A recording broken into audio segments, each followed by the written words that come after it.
Welcome to KnotWork Myth and Storytelling. This is the show where ancestral wisdom meets the modern imagination. I'm your host and lead storyteller, Marisa Gowdy. I'm a myth worker, a story healer, and a writing coach. I'm the author of The Sovereignty Knot, A Woman's Way to Freedom, Power, Love, and Magic, and the founder of the Writer's Knot and Author's Knot communities. On KnotWork, we explore the mythology and folklore of Ireland and beyond. Whether you're drawn to Celtic culture and the power of the landscape, or whether you just like a good story and expansive conversation, you're in the right place. Falcha. If you love what you hear and want to support the show, I'd be so grateful if you become a paid subscriber to my Myth is Medicine newsletter over on Substack. Look for the link at the top of the show notes or visit mythismedicine.substack.com. Before we explore this week's story, I have a question for you. What about your stories? Whether it's a book project that wants to be birthed, deep, authentic writing to support your business, or a personal creative project you can't quite name yet, I'm here to support you through the entire writing process, from the initial ideation stage to the crafting of narrative and beyond. If you're ready to write memoir, or a chronicle of the spiritual journey, or a book that explores healing, nature, and the power of imagination, as well as the toughest truths of today, call on me. I walk beside you as you uncover the story that only you can tell. I'm a confidant who supports you through the challenges, and I'm your champion who will offer the nudges you need to get the words on the page. And yes, we hold space for the mythical and the magical all along the way. Visit my website, marisagowdy.com, to learn more about my writing coaching services and set up a free 30-minute consultation. Season 6, Episode 16, Stepping Off the Path by Katrice Horsley.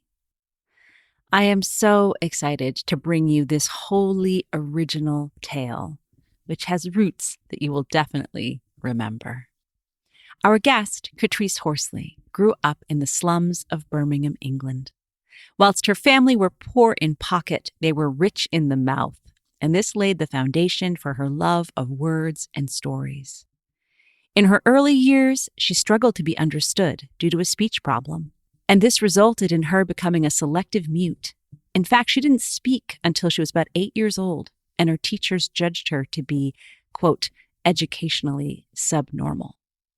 She went on to become the UK's National Storytelling Laureate and an internationally known narrative consultant and performer.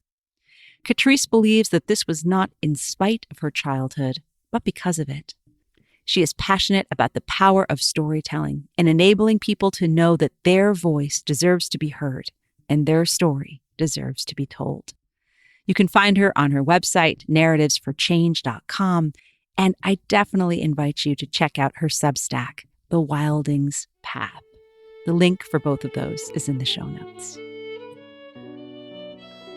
Well, I am so thrilled to welcome Katrice here to the podcast today. And as is our way on KnotWork Storytelling, we'll first ask the story to speak for itself, and then we'll explore all the ways that it still matters and resonates in our hearts today. So, Katrice, will you tell us a story? Indeed, I will. This story is a gift for you. Its words are magic, it is true.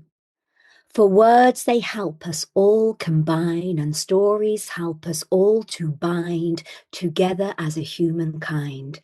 Together as a humankind. So let us start. The young girl is standing outside the dark mouth of the cave, and she can feel the wind pushing in through the thinness of her nightgown, and she shivers, but she can't pull herself away. Every single hair upon her body is arched towards the sound that is coming from that mouth. Boom, boom, boom, boom, boom, boom, boom, boom. The heartbeat of the beast. She feels it outside her skin. She feels it inside her skin. She cannot resist.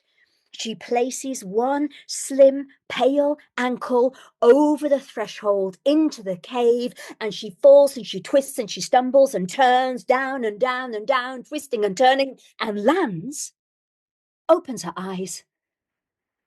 And there she is in her bed in her grandmother's house in the forest. Grandmother, she calls, grandmother, I've had the dream again, the dream of the beast. She hears the gentle, soft slip, slap, slop of her grandmother's slippers coming towards her bedroom, and her grandmother humming.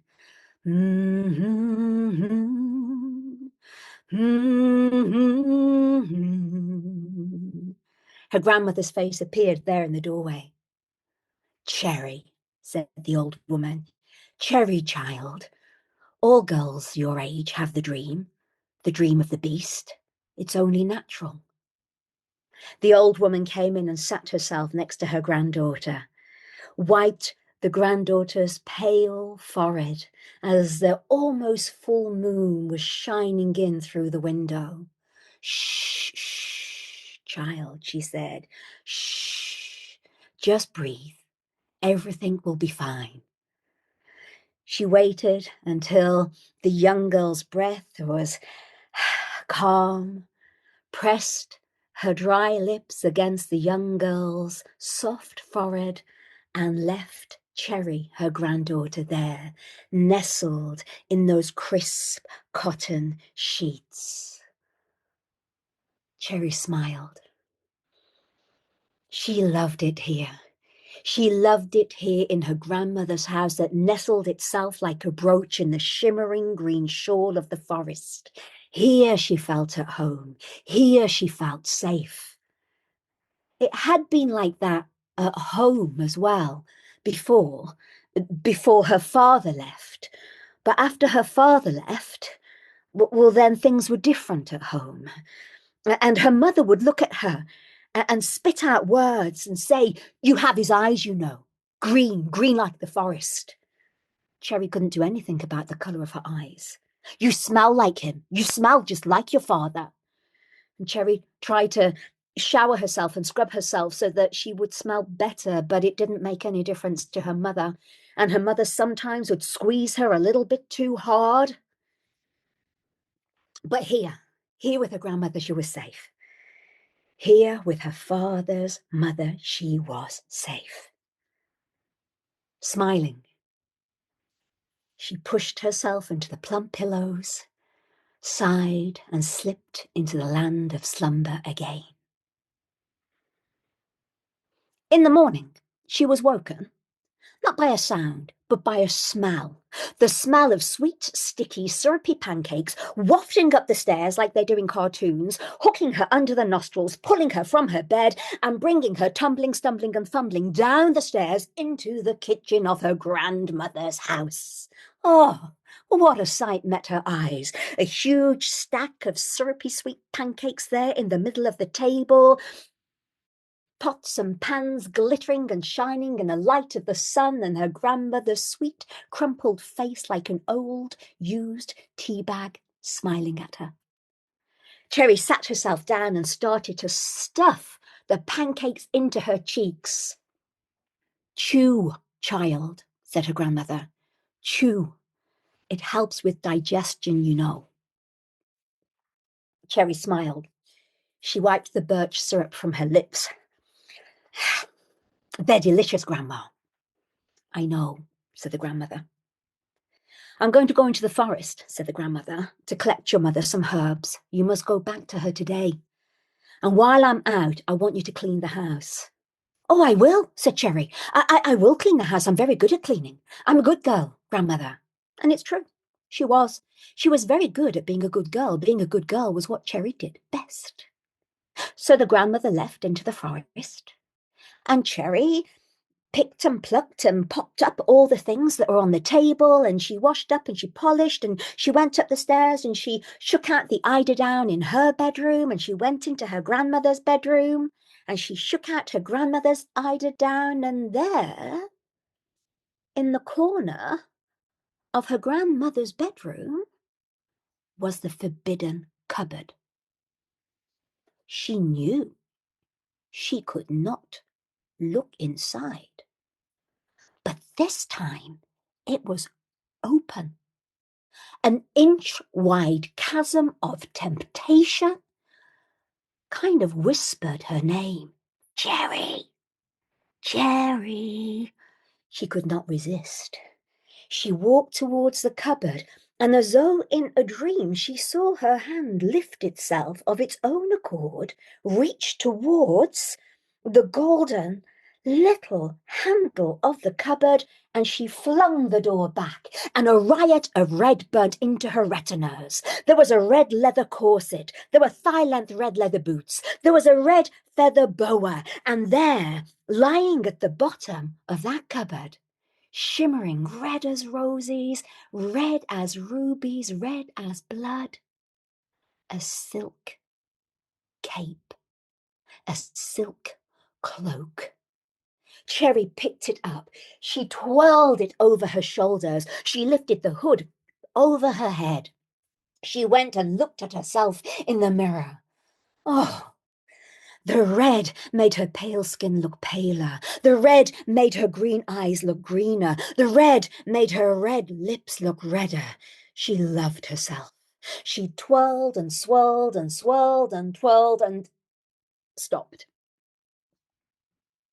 There in the doorway stood her grandmother.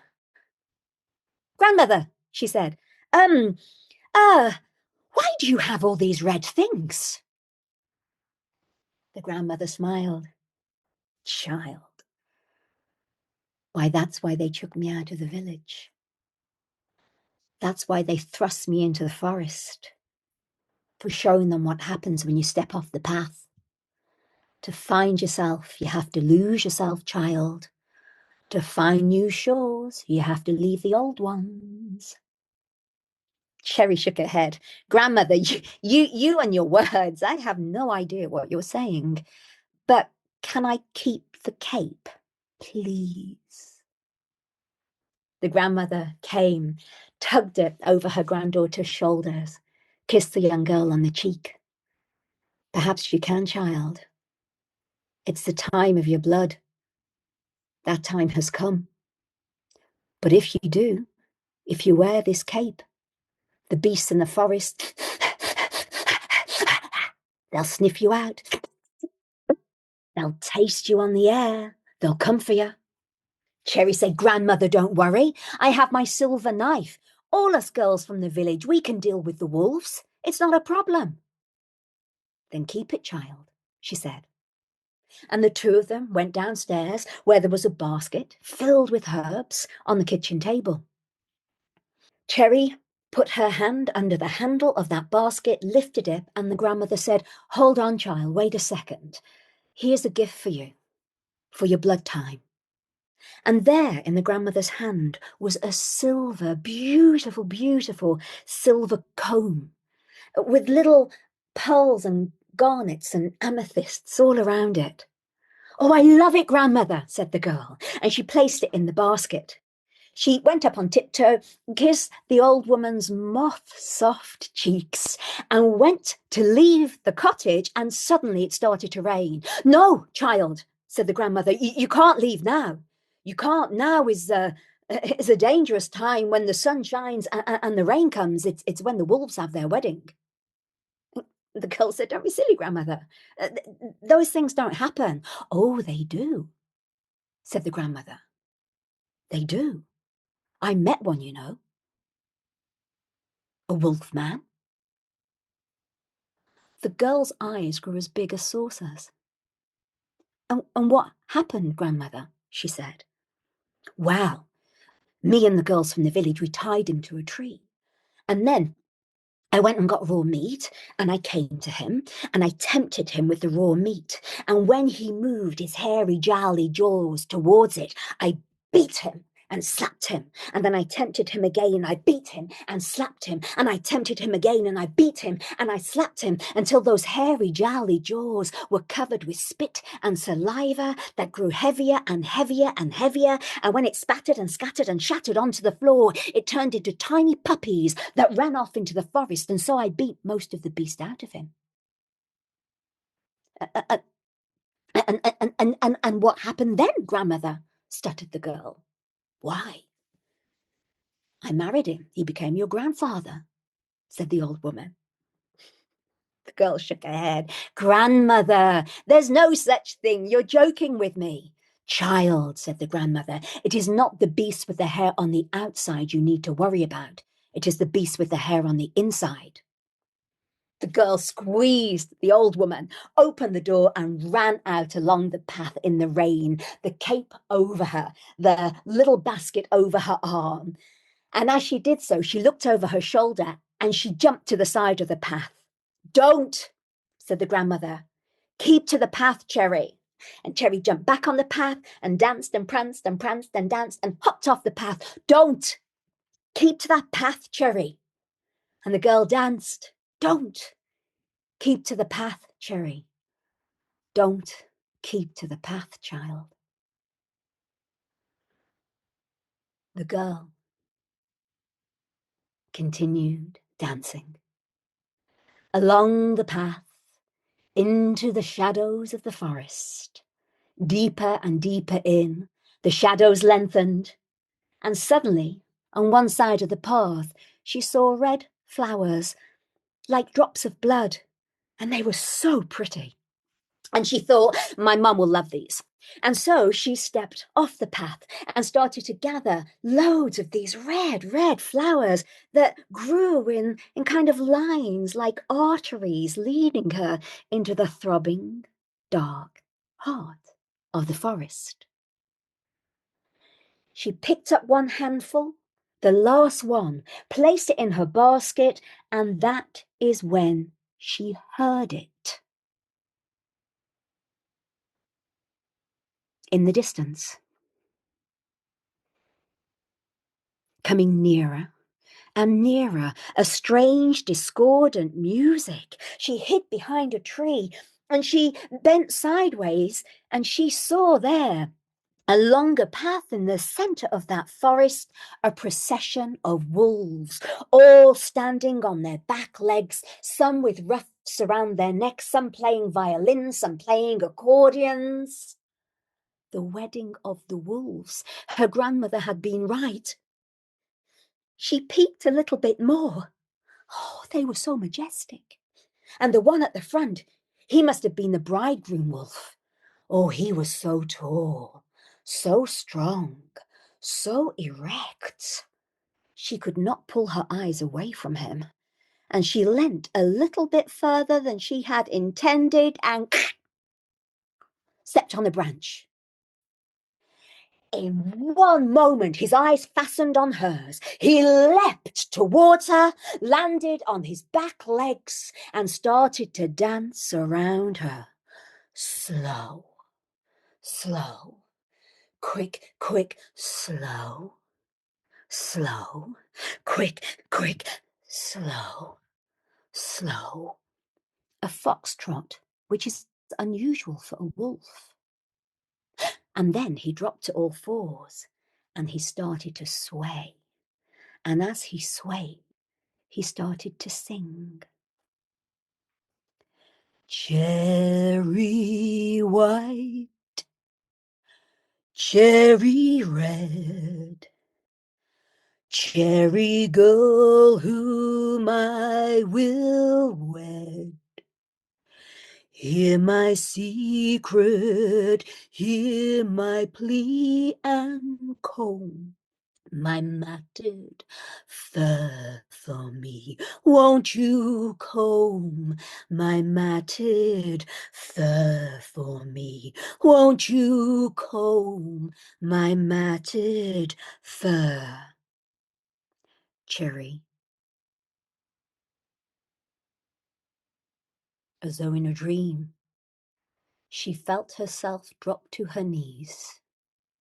she saw her hand in front of her dip down into the basket and take out her grandmother's comb. As though in a dream, she saw her hand extend and started to brush the matted, dirty fur of the wolf. And as she did so, she saw it was riddled with lice. And the lice were creeping and sneaking through his fur onto his back. They were creeping along his back towards his ears. They were creeping in between his ears down to the tip of his snout. And there under his snout, she saw his sharp white teeth. And there under his sharp white teeth, the tip of his pink tongue glistening. She was mesmerized. She was hypnotized. She could not pull her eyes away from that pink tip glistening, and the saliva got heavier and heavier and heavier and dropped to the floor, turned into a tiny puppy and scattered itself away into the forest. The girl was up. Cherry broke free from whatever magic she had been under, and she started to run, and she ran and she ran and she ran, and she heard them chasing her, all of the wolves howling with laughter, howling. Skitter, scatter, scatter, skitter along the edges of the path, and she ran and she ran and she ran under the light of the full fat moon as it was rising fecund in the night sky. She found the path and she did not stop until she got to the village, until she got to her house, until she went to open the door. But the door was locked. Her mother never locked the door. And she banged on the door and said, "Mother, mother, let me in, let me in. I saw the wedding of the wolves. They are following me. Mother, mother, please, I beg you."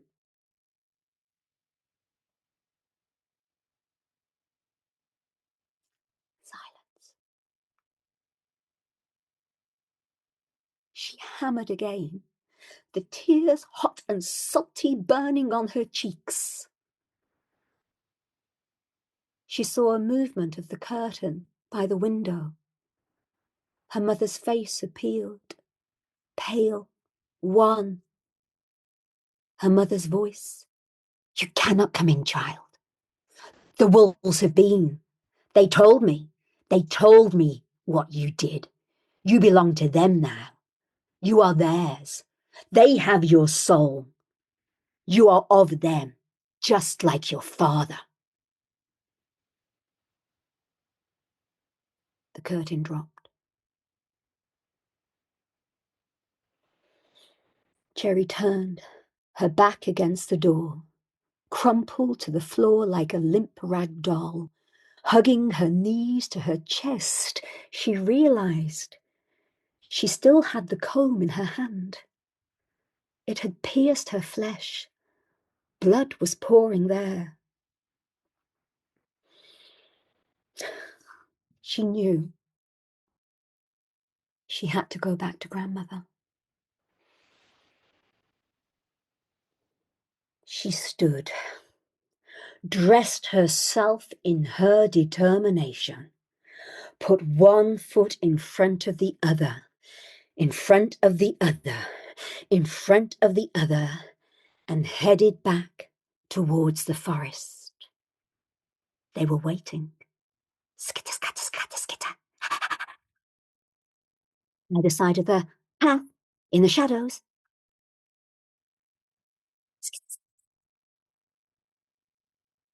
She continued. One foot in front of another, in front of another, in front of another, in front of another. By the light of the full fat moon, she followed the path all the way back to the clearing, and there her grandmother's house, and there on the porch her grandmother in a rocking chair, rocking backwards and forwards and forwards and backwards. The young girl ran towards her, dropped to her knees, pressed her head, her face into her grandmother's lap and said, "Grandmother, grandmother, mother will not let me back. She said I belong to the wolves." Shh, shh, child, shh.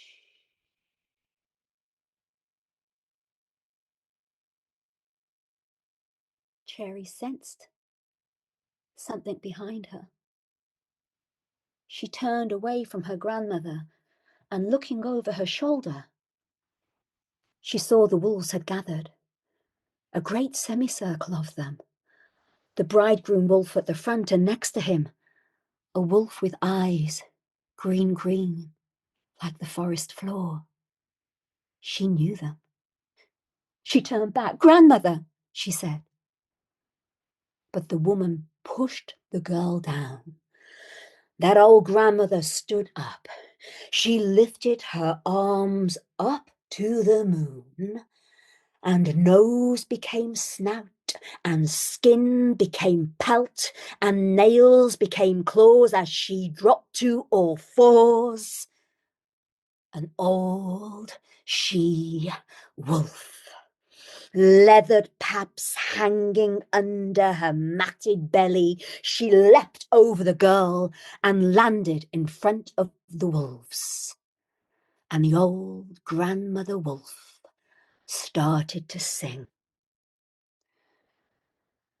Cherry white, cherry red, granddaughter to whom were led. Hear my secret, hear my plea, and comb my matted fur for me. Won't you comb my matted fur for me? Won't you comb my matted fur? Cherry.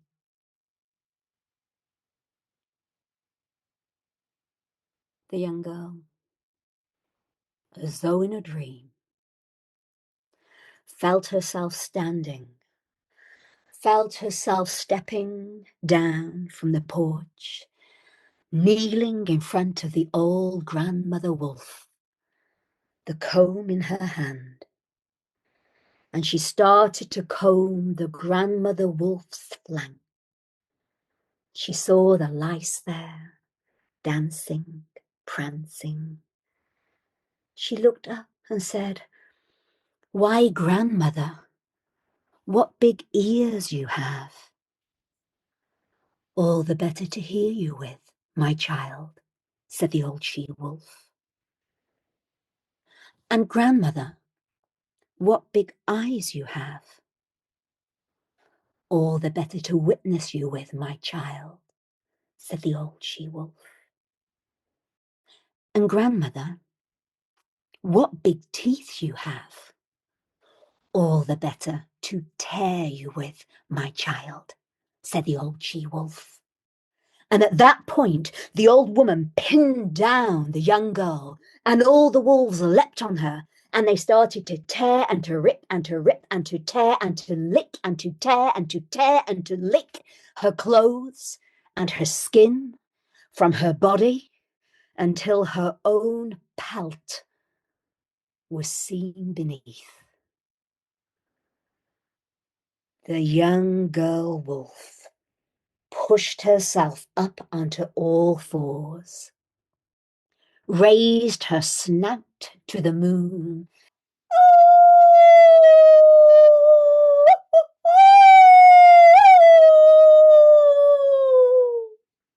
with pleasure,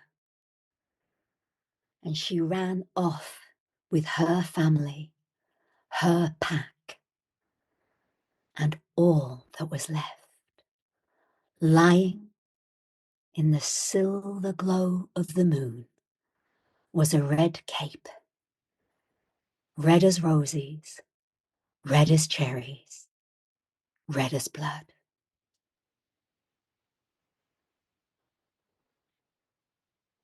Wow. Katrice, thank you. You left him speechless, which I think might be a habit of yours. Don't keep to the path. Don't keep to the path. Don't keep to the path. Thank you for Child. taking us, child. Thank you for taking us off the path and into the wild. Oh, what a gift. Thank you. You know, that powerful writing and rewriting that you did and working with those original tales we think we know, and then giving us something that both feels immensely new and so much older than the narratives we have trusted ourselves with over the last few hundred years of modernity. I'm just so moved. I barely have words, but I'm going to ask you to speak into the experience of sharing that story. Maybe we'll start there and we'll keep moving on. For me, I almost created it as an homage to Angela Carter. Angela Carter is one of my absolute favorite authors, and I love magic realism. And there was always something in me. Actually, if I think of the stories and the shows that I create, weaving together traditional fairy tales, they're usually about duty, desire, and death. Those are my holy three.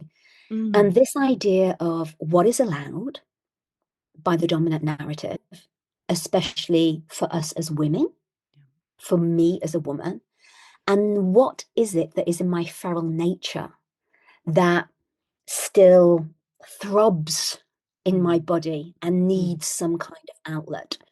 And so the story was crafted, I suppose, around that sensation, that need to explore what is allowed and what isn't, and what is feral and what is polite, darling, coming from England, cup of tea, 2 sugars, thank you very much, here's the vicar. So how do we inhabit that liminal space between the feral and the acceptable regards to the dominant narrative? I love it. I love telling it. I love the richness of the language. I love the rhythm and the repetition. So for me, it isn't just a kind of an oral or aural sensation. It's such a physical immersion into the richness of it all. I do love it. I really love it.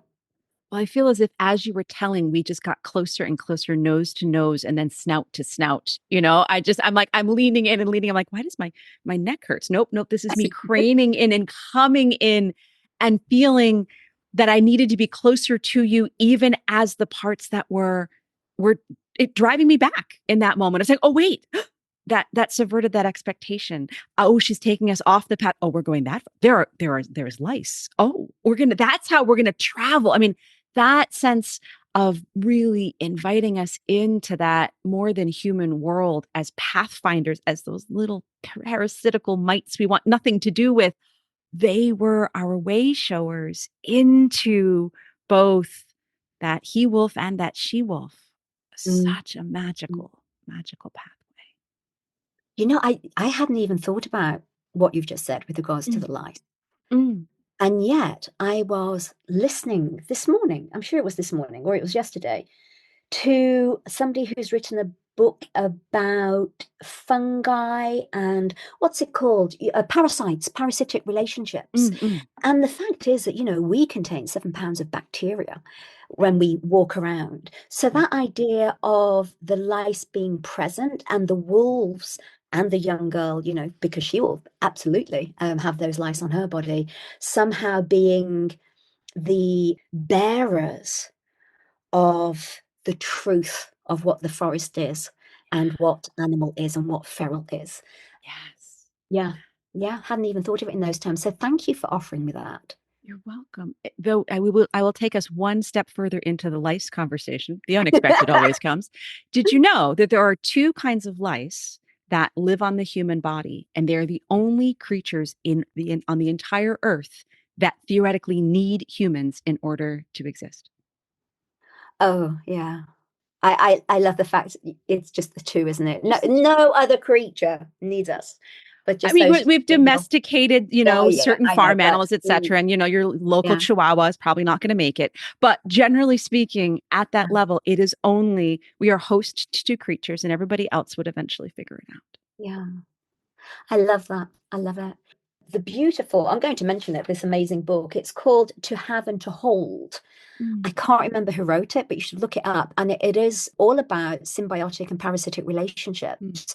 And the metaphor that the writer uses is that we are essentially parasites on the earth, and the earth is our host. mm, And most parasites will not destroy their host because they know that's a very stupid thing to do. But she discusses just the most incredible creatures who can only live with and in relationship to another creature, another entity, another yeah. host. Yeah. So yeah, that's a slight off the path there, but it's an amazing book to have and to hold.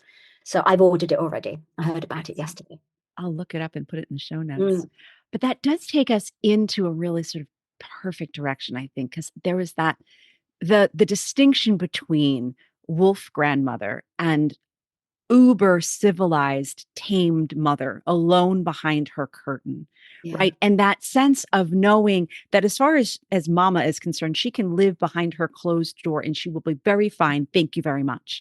And the Mm, distinction of being out with the pack in the forest, and grandmother is with that half moon circle of wolves, her brethren, her sisters gathered round, like, well, she's never been caught up in the myth of separation, right? That yeah. takes most of humanity by the hand and, throws us behind the castle walls and then behind the town walls and behind, the picket fence. Yeah. And she Yeah. isn't wrapped up in that big lie of our And I separateness. think that for me, you mentioning the separation, Mm, for me as a woman, I have thought that's, our bodies. I'm going to make a vastly general statement, and I don't care. I'm so far from caring, I cannot even see it on my horizon. I don't care. So our bodies become colonized by the dominant narrative, I would say around the age of 8. mhm, For some of us, it might have been younger, but I know that until I was 8, I had no distinction between me, Katrice, and my body. There was no mm, separation. I didn't mhm, think of, I might have hurt my knee, but I didn't see myself in separateness. mm, And then when I got to about 8, I realized that I was being looked at and viewed and judged. There was an external gaze.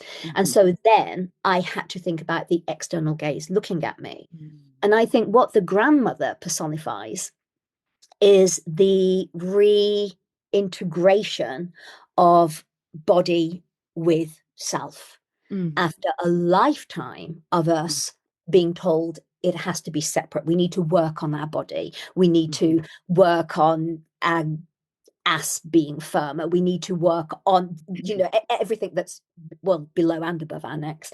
Yeah. So for me, there was a definite, she fully inhabited her self, Mm. which included her body, which was of her body. Yes. So I want to explore that scene where she's looking at herself in the mirror because there's something that's got its hooks in me and it's not quite speech ripe, but that sense of looking at herself when she had the red made her love herself. Yeah, yeah, yeah. And that feels like a play of that coming, that it's shifting the gaze, looking upon herself, coming back into relationship in a nuanced way that feels like that's what comes as part of a rite of passage, perhaps. Yes, that's what should come. Mm, Every girl, yeah. when they start menstruating, Yeah. should be able to look at themselves and go, I am gorgeous. Mhm. Wow, my red makes me beautiful. Yeah. Yeah. That is not happening. Mhm, mhm. Yes, as a mother of a 15 and 11-year-old, I will be able to tell you from the front lines, it's not. Yes, yeah, yeah. But the shame and I don't know. I'm postmenopausal now. As I think I said to you on one of our previous conversations, that my ovaries have dried up so much they're like little maracas, and I create my own rhythm, so I don't have to follow a 28-day rhythm anymore. And as all of my hormones have changed and my oxytocin has kind of disappeared, so I don't really care so much about others, as Mm, I don't put them in front of me as much as I used to. I can put myself first now. But I do find that I am filled with such, and fury is not too strong a word, fury, mm, that we are still battling shame and stigma over menstruation, mhm. that girls are still not going to school, that women's bodies are still un completely undervalued in terms of medical research, endometriosis, all of the other stuff. Yeah. And yet, without us, we are, without our wombs, without our ovaries, Mhm. we cannot continue as a human species. Yes. So Yes. it's, I'm very, very, very, very, very, very annoyed that we're still fighting that fight. And I so appreciate that sort of shout from the other side of the horizon, because I am very much in the thick of the perimenopausal moment, which feels like those sort of liminal spaces right now in one of those ways where if we've got, girls just coming into puberty and as women are making this transition out, it's like, yes, it is both raining and sunny all at the same exact Yeah. moment. Here we are at that liminal space where, oh, I think I hear a wolf. Is that a, oh, I think it's a wolf. Yes, it's a wolf. And haven't yet fully gotten into the dance, but I know every step takes me closer, as it does with any, Mhm. young woman in her own moment of change. Yeah. I wish it was I don't know. I wish that collectively we could make the whole thing more beautiful. Mm, And I think of myself as a seed scatterer in many ways. I throw out seeds in with the work that I do, and the stories that I tell. And sometimes they land on ground that is rich and fertile, and they will mhm. spring into growth straight away. And Yeah. other times it's just on ground that they will never have a chance. But I Mhm. wish that we could all collectively throw seeds to create beauty Mm. around menstruation and around what it is to menstruate, and what it means that we have the cradle of creation within us. Mm, mm. Do you know Well, a lovely fact? I'm, tell me. I'm thinking about seeds and casting out seeds. This is a slight detour off the path again. I do a lot of work around biomimicry. Mm, So when I design training courses and deliver training and stuff for leadership and things, so not so much for storytelling, I use biomimicry as a way of helping me mm. develop those processes. And for seeds, only 16% of any kind of broken landscape, whether there's been a volcano or an earthquake or a tsunami, only 16% needs to be revegetated. And then that 16% by itself will naturally spread out and cover and heal all of Huh. that land. And the way that people are doing it now, following that biomimicry, because there's some brilliant biomimicists who are experts, an amazing woman whose name I can't remember, but perhaps I'll send you the things and we can put it in the show notes. She says you can see it in nature that there'll be a stick left in this like desolate field, Mhm, and then a bird comes and poops on the stick. mhm, And then the seeds start to grow. And the first seeds that will grow are the weeds that cover the top surface, and it pulls and keeps safe everything underneath that top surface, which is mm, like a scab on our skin. That's how our bodies actually heal. And then the bushies can grow, and then under the bushies, the trees can grow. And so you only need so many pooping sticks in the field in order for the whole landscape to come back to life. So, what I'm thinking of us all as are pooping sticks. Yeah, yeah, pooping sticks. Just 16% of us all. And then we can make the big difference in creating beauty around periods, menstruation, and all that it means to have those things. So we'll just simply name this episode, Are You Willing to Be Initiated as a Pooping Stick? And this will just be the number one episode on Apple Podcasts, and it'll go around the world. Or maybe we'll use stories with corsets and red leather boots and wolves, because Oh, it might be an easier way to get in as a bit of a Trojan wolf than would you like to accept the position as pooping stick, dear creative? Well, it's so funny because as you're telling the story, I'm thinking of so many women I have the deep pleasure to know as writers who are in my writing groups and who I get to work with, whose stories just resonate at some of the similar notes within yours. And it's that mm, sense of, knowing that we, in some ways, we live in a very finite earth and we have to recognize we must live mm, within it. And in other ways, we live in a world of abundance beyond our greatest mm, imagining. And that abundance comes in from saying, oh, here's another voice in the chorus of how we can claim and reclaim and find ways mm, to be what still is that beautiful, gorgeous, difficult struggle to be part of the 16%, because we are working up against a very big monolithic narrative, a very yeah. patriarchal, all those Mhm. things that we know the narrative is. But I just adore that somehow that these brilliant writers I'm thinking of are brilliant writers and thinkers and dreamers. And they're also pooping sticks. Yes.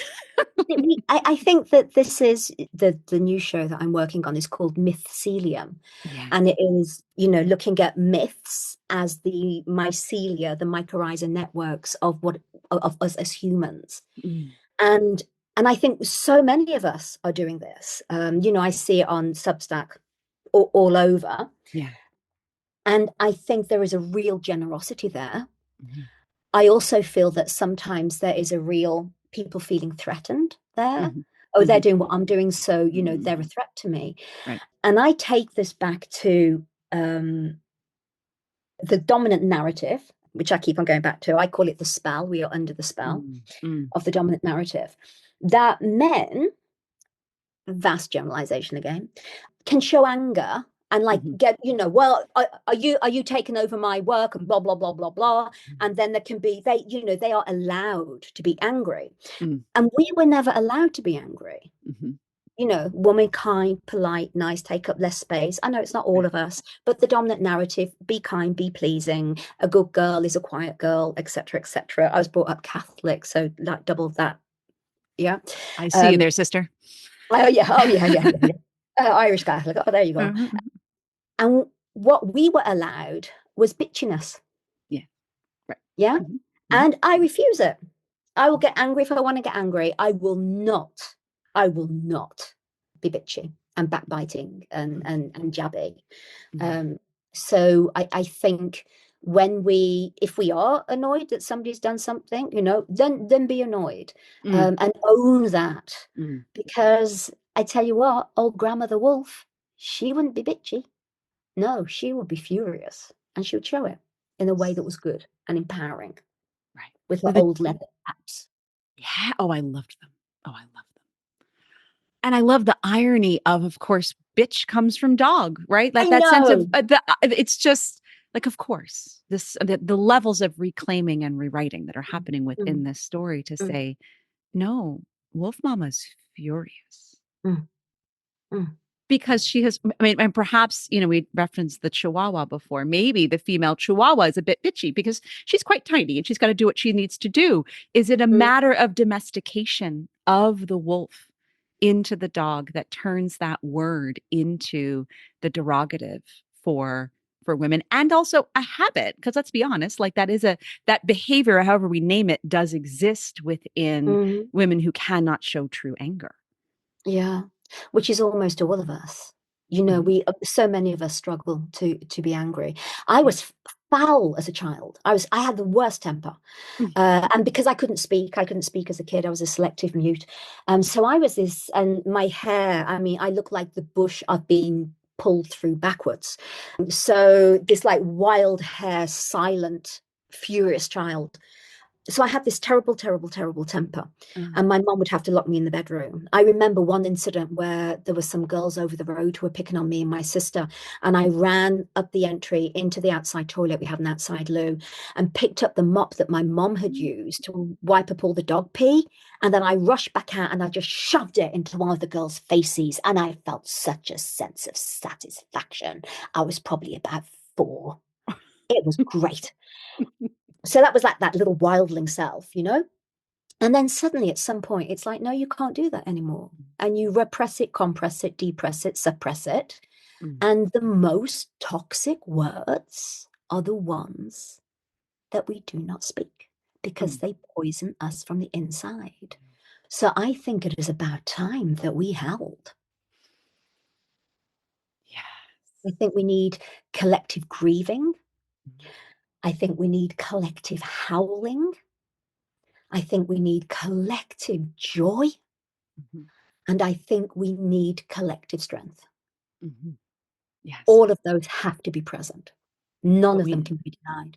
Right. But we put away the grief and Mm, the anger and move toward, well, let's focus on joy and strength because, well, I'm a coach. I'm a this, I'm that. I'm a professional optimist. It's actually part of the brand. I need people to ask me to help them learn how to lead or learn how to craft their book.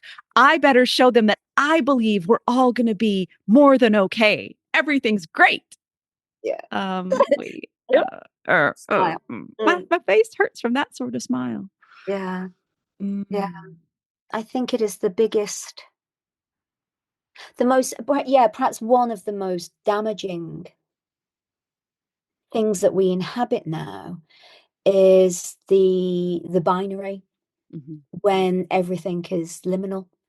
And we are sold before and after stories. We are sold, I don't know, I was really thin and then I got fat, or I was really fat and then I got really thin, or I was really mm. unhappy and then I got really happy because I worked out, whatever it is. Right, right, right. And actually the presence of that messy, pendulous, backwards and forwards, tearful, liminal time is Mm, the truth of it. right. I actually completely believe that I will never be perfectly happy. I think I will have moments where I feel great joy, Mhm, and they may well be followed by moments where I feel great sorrow. mhm, And that is what living is. mhm. Yes. Yes. And that's both, it's revolutionary and it's also such a simple truth that says we live beyond our happy endings Mm, because we do not know what happens on the other side of death. And we live in a culture that says death is not something to be celebrated, most likely, it is something to be feared. And it's a question I find I come to with many writers I work with is, well, what is, especially in a book that's a creative nonfiction that might be in the mm, realm of something like, shelved in self-help, but is so much more than that sort of thing. And mm, asking that question of, well, what is the ending of this? What is the happy ending of this? Hopefully, and the question truly is, there is no happy ending to this, but what have you been envisioning and now need to really sit with and tear apart and get to yeah, know from the inside that says, this is where a conclusion might be for this mm, particular way of expressing ideas. yeah. I love that there's a lot of kind of personal memoir happening now with people who have great illness, that Mm. they've got chronic illness, Mhm. and are very incapacitated because of Yeah. it, Yeah. because it's very much about the liminal, the space that we inhabit in between. And Mhm. and for me, I live in Sweden now, and I've got what's called a mere. It's a mire. It's like a little bit of a boggy area, but it's not like a bog. It's Mm. just the soil is like a sponge. And you Mm. walk through, and there's trees, and all these trees are twisted because there's not enough nutrients in the soil because there's too much Mm. water in the soil. Mm. And everything is decaying, Mm. which means that it is living, Mm. because to decay is to be broken down into something Yes. else that is living. Yes. And I keep on thinking about this as I get older. I'm 62 now, and I have some health issues.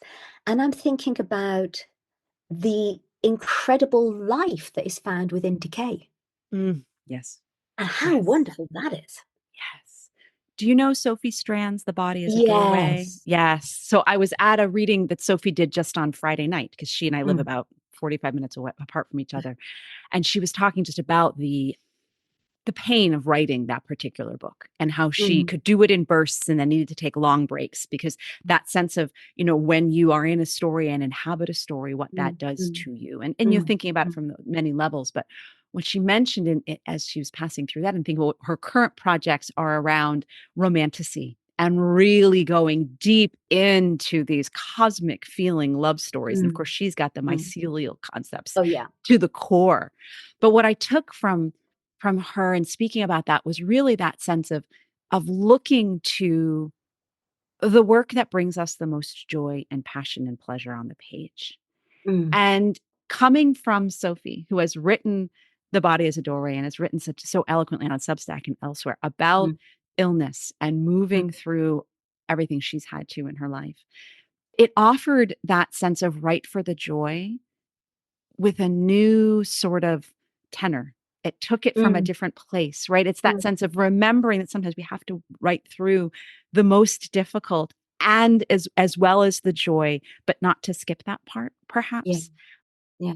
I guess certain stories have more resonance when told from certain mouths when you know what else is part of Oh, them. absolutely. Yeah, absolutely. Mm, Yeah, yeah.